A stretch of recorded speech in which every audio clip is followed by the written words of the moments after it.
Hello everyone, you are just joining in our literary heaven, the literary nook by Ferry. And here's Ferry. Let's start our today's topic, but before going further, don't forget to subscribe my channel, like the videos and share. So today I'm gonna talk about the age of Johnson, that is from 1744 to 1784.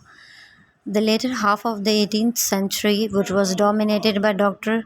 Samuel Johnson, is called the Age of Johnson. Johnson died in 1784, and from that time, the classical spirit in English literature began to give place to the year 1798, when Wordsworth and Coleridge published the famous lyrical ballads. Even during the age of Johnson, which was predominantly classical, cracks had begun to appear in the solid wall of classicism, and there were clear signs of revolt in the field of poetry. Most of the poets belonging to the age of Johnson may be termed as the precursors of the Romantic Revival. That is why the age of Johnson is also called the age of transition in English literature.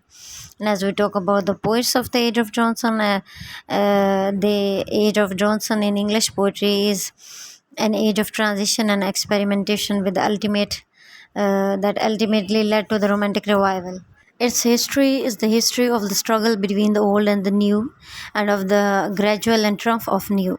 The greatest protagonist of classicism during this period was Dr. Johnson himself. He was supported by Goldsmith. In the midst of the change, these two held fast to the classical ideals, and the creative work of both in the fields of the poetry was imbued with the classical spirit.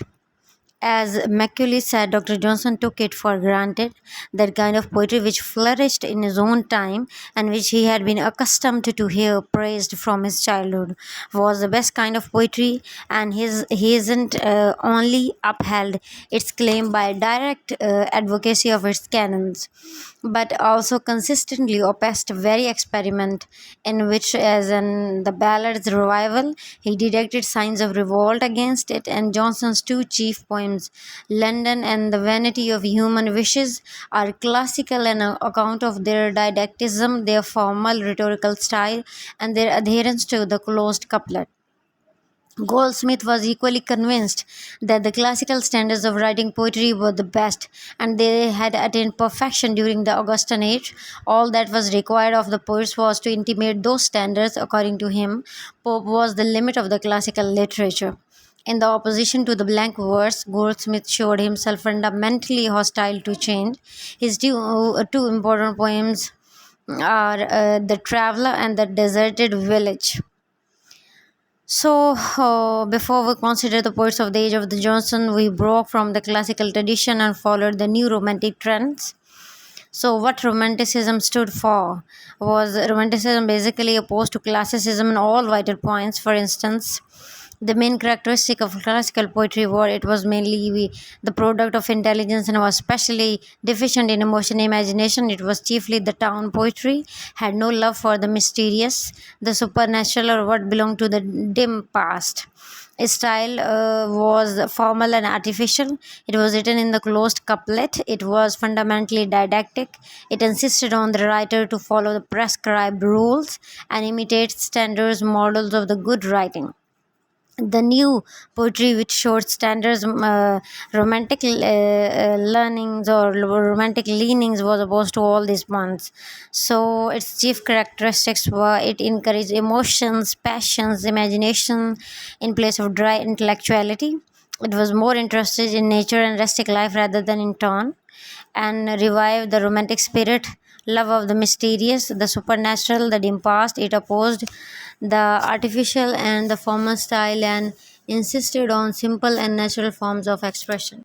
It attacked the supremacy of closed couplet and encouraged all sort of metrical experiments. Its object was not didactic but the expressions of the writer experiences for its own sake.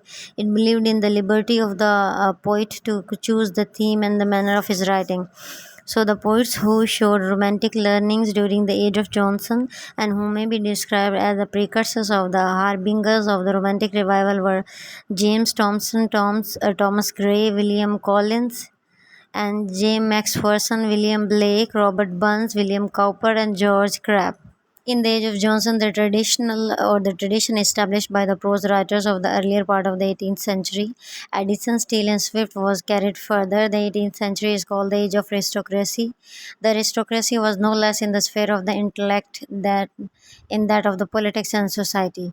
The intellectual and the literary class formed itself into a group which observed certain rules of behavior, speech, writing. In the field of prose, the leaders of this group established a literary style which was founded on the principles of logical and lucid thoughts. It was opposed to what was slipped, inaccurate, and trivial. It avoided all enthusiasm and maintained the attitude of the aloofness and detachment that contribute much to its mood of cynical humor. The great prose writers, the pillars of the age of Johnson, who represented in themselves the highest achievement of English prose, were Johnson, Burke, and Gibbon. That was all for today. Stay connected for more. Me, Ferry, signing out from the Legend of the Ferry.